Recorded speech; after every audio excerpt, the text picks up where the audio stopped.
So welcome guys, welcome back to Faith Family. I'm Jason. Stacy.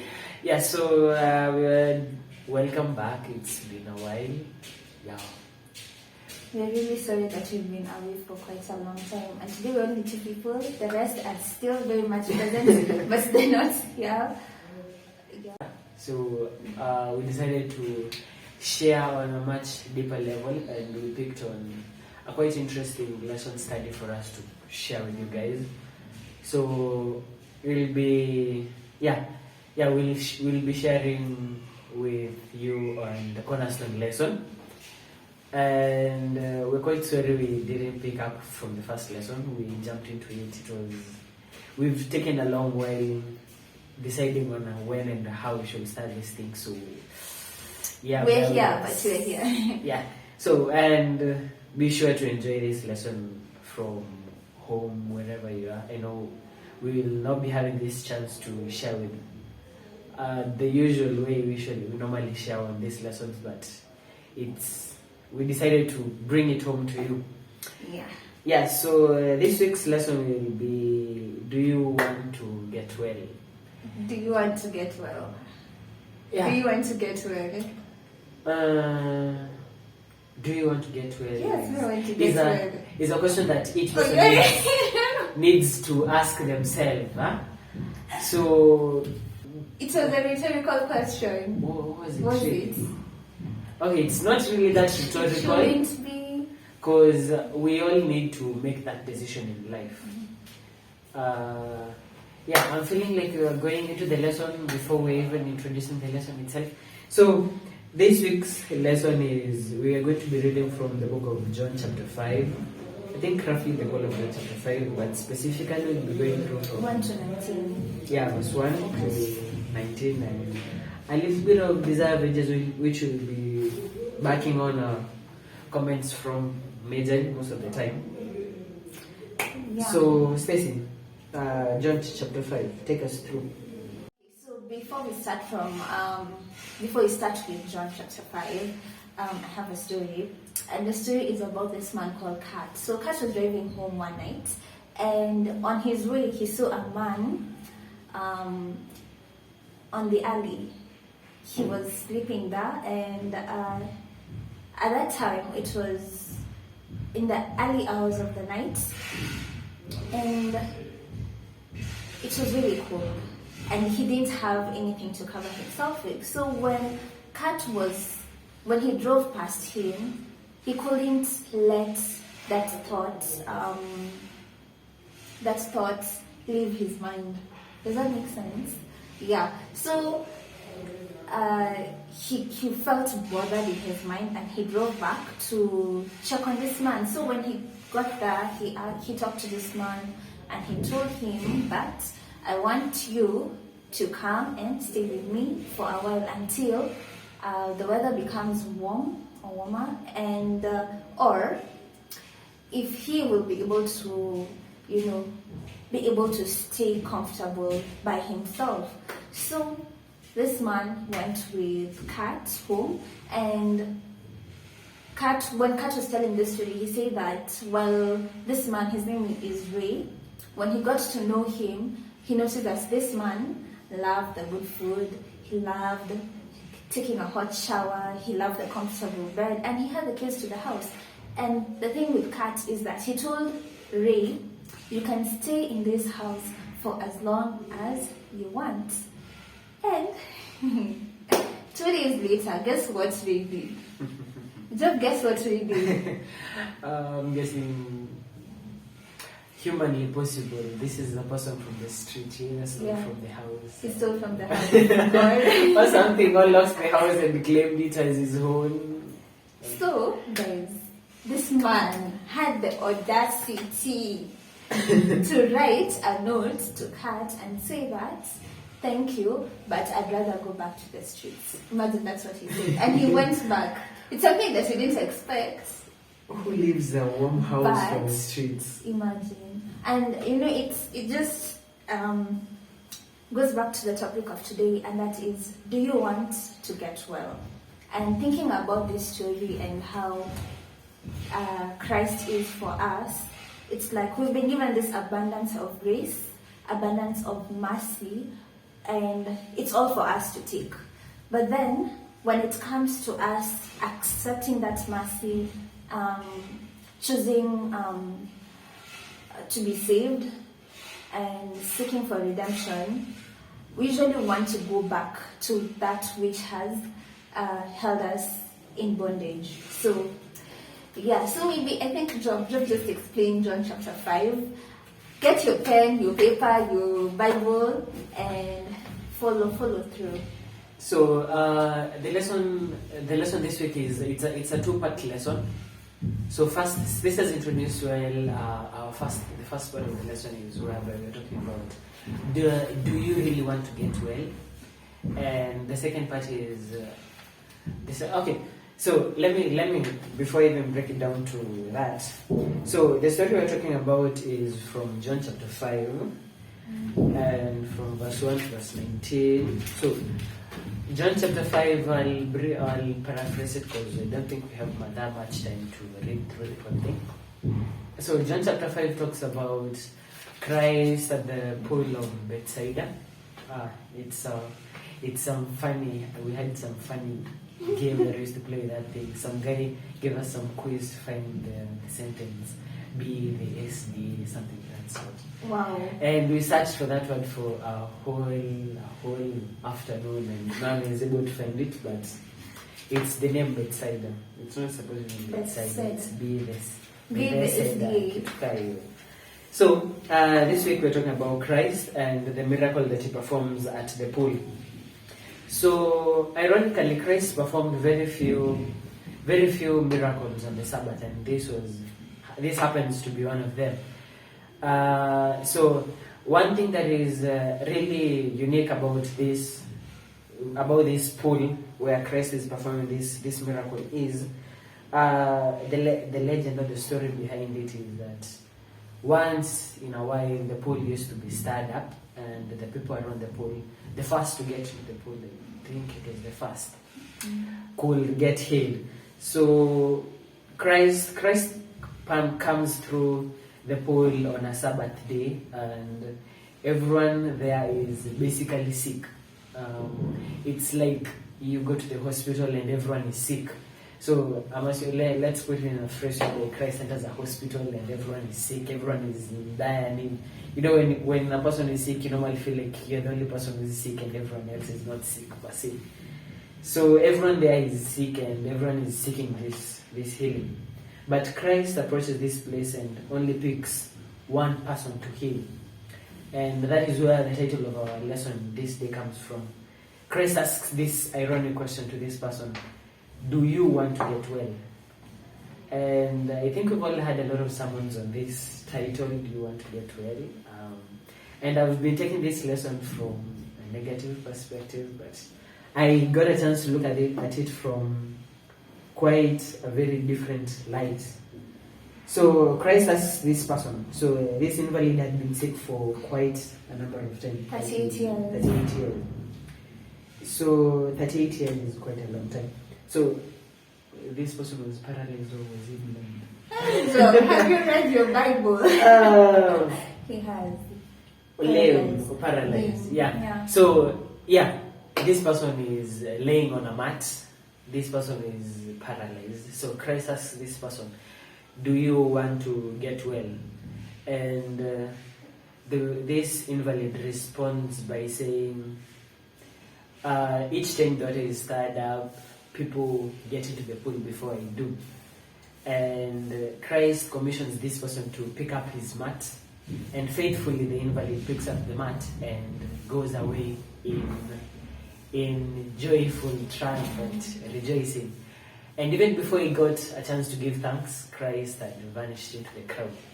So the lesson has a lot of facts for us to discuss, but I'd like to break it down to a few areas so that we may be able to discuss. So first, Christ offers this person to be healed. Secondly, this person accepts to be healed in trust. You know, Christ does not. Okay, I'll handle these first two parts. So Christ is asking this person, do you want to get well? is what I like to handle. So it's quite a funny question being asked, do you want to get well after being sick for 38 years? Because it's not every day that you find someone who's sick and does not want to get well. Everyone wants to get well at the end of the day. But Christ takes it upon him to ask this person, do you want to get well? And which is a question that each of us need to ask ourselves, do you want to get well? Which brings me to something whereby Stacy handled it well in the story whereby we were talking about this person who's been given a chance to live in a warm, cozy house, but they still go back to living in the streets, leading us to a phrase that ours being in bondage of sin. We are not willing to let go of sin and live a life in Christ. We are tied, we're in slavery, that's the word I was looking for. We're in slavery of sin. But this man picks up his mat. These other people, Christ normally heals them. He does something to them.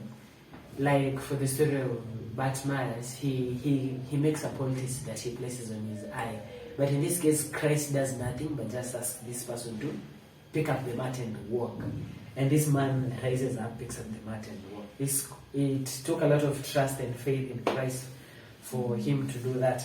And before we move further into the discussion, one thing that you need to notice that at this point, Christ didn't expect this man to have faith. Like he didn't anticipate, or he didn't give him any assurance of divine help. He just asked, do you want to get well?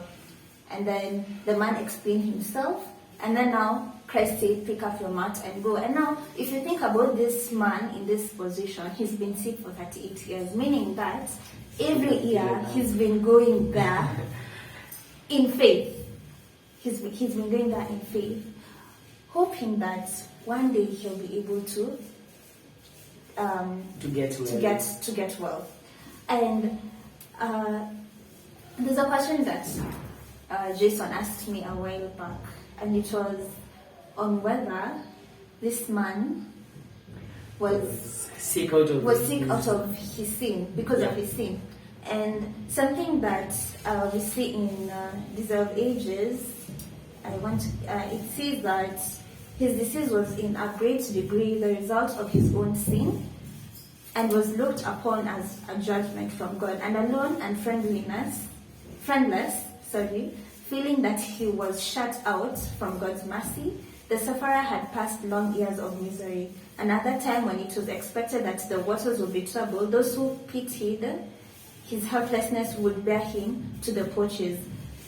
But now, every time when the favored moment came, there was no one to help him. And he stayed there. He still stayed there. I don't know how. If you see, I see to some extent faith there. Yeah. And also when Christ said, "Pick up your mat and go," this man just picked up his mat and And if you think about it, he didn't even know who this man was, because when the Pharisees asked him, "Who healed you on a Sabbath?" he said he didn't know, and now later on, now he comes to know that it is Christ. So I don't know if I can have such, but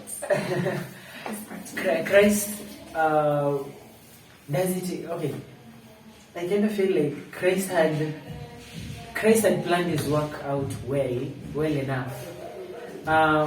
Christ had the option of healing the whole group that was there, but he picked on this one person.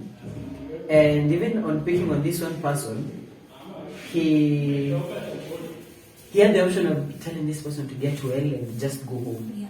But he commended him further, asking him to pick up the mat and go, which was on a Sabbath, and he knew quite well that the Jewish people. Yeah, with him carrying the mat, that would have caused Chaos. Some drama, and Violence. But it's funny how he avoided the first drama of healing everyone and drawing attention, but he still sought drama in asking this person to carry the mat. Yeah. So something that I was speaking from that is that Christ was, what's the term? this was a mission he was going through, and not just going through daily events. This was a point Christ was trying to bring home to us. He was trying to bring home the essence of the Sabbath keeping, and what Sabbath keeping was. Okay, on the aspect of the Sabbath, there's this thing where the Jewish people believe that you should not at all do work on a Sabbath. And we know how the Jewish people work. By 6 p.m. on Friday, all shops are closed. Nothing should be happening. No sort of work should be happening. In that they're just preparing for the Sabbath, and then on the Sabbath, until 6 p.m. on Saturday, that is, that's how they do their work. And I think to some extent also the Adventist Church has exercised that in a way. We also kind of made a comment on that we made a comment on that a while back. And what we want to just bring home is that I think in Mark chapter 3 verses 4, I don't want to in Mark chapter 3 verses, is it 3 verses 4 or I don't know, I'm not too sure. Let me confirm. 3 verse 4. Yeah. When Jesus asked them, which is lawful then Jesus asked them, which is lawful on the Sabbath, to do good or to do evil, to save life or to kill? But they remained silent. So I think that's a question that we constantly need to ask ourselves, in that in as much as yes, the Bible says that we need to rest on the Sabbath day and keep it holy. When we're keeping it holy, what are we doing? In that, are we limiting ourselves to just thinking that the only thing we're meant to do is worship God, like going to church, reading the Bible, just worshiping God, purely just worship, and rather than us taking also that time to worship God in other ways, like helping the needy and things like that. So I think that aspect is one thing that Christ wanted to bring out, that you can help, you can do good. And that's why he was asking, is it right to do good or to do evil, to save a life or to kill? So that's a question that we need to constantly ask ourselves. On the same, I'd like to read a quote from the Adventism where Ellen G. is talking about just on the same issue. She talks about she talks about God being not even Ellen G. but Christ also talks about in the same book, John chapter 5. We talk about God. Christ gives a correlation which pushes us to the second part of the lesson, which is the authority of Christ, whereby we're talking about Christ brings to the attention of the Pharisees that God is working constantly on a day-to-day basis, and this happened, funny enough, during the COVID-19 pandemic, where everyone is included, everyone is suffering from it. So we have this case whereby in Kenya right now there is insufficient supply of oxygen, and when I was reading this, I immediately clicked and I was like, so imagine if God decided just one day that to stop supplying oxygen and we had to depend on the government to supply. And I was like, I don't know what was the actual cost, but it was something like, if someone was supposed to be dependent on oxygen for a month, that would have costed him something like 3 million Kenyan shillings for you to get supply of oxygen. So I was like, whoa. So God is constantly working and providing for us on a day-to-day basis, and we as Christians, we have this commission that we need to serve, and you don't slack about it. Left does not serve him, tomorrow will serve, because God is working on a day-to-day basis providing for us. We are also commissioned to provide on a day-to-day basis, And on the comment that I was supposed to read, there was this is page 166. Ellen White says, and man also has a work to perform on this day. The necessities of life must be attended to. The sick must be cared for, and the wants of the needy must be supplied. He will not be held guiltless, he who neglects to relieve suffering on the Sabbath. So the Sabbath is not all about you as a person, but it's all about you being of service to others who are in need of your help. So, that is what I wanted to clarify, to get light on. Okay, so we don't want to conclude on this topic because we want to also let you guys comment down below and tell us what you think, what you can add, what you can subtract. Just put in your inputs. You can show your inputs and tell us what you think about this.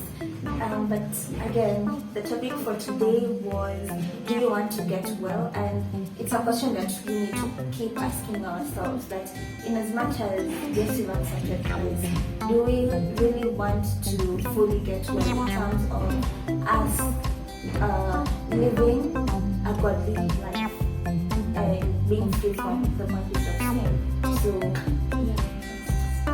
feel free to share comments, whatever we never handled in this lesson and you want to share, share in the comment section, and let's discuss more in the comment section. Don't forget to like, share, comment, subscribe, and until next time, bye.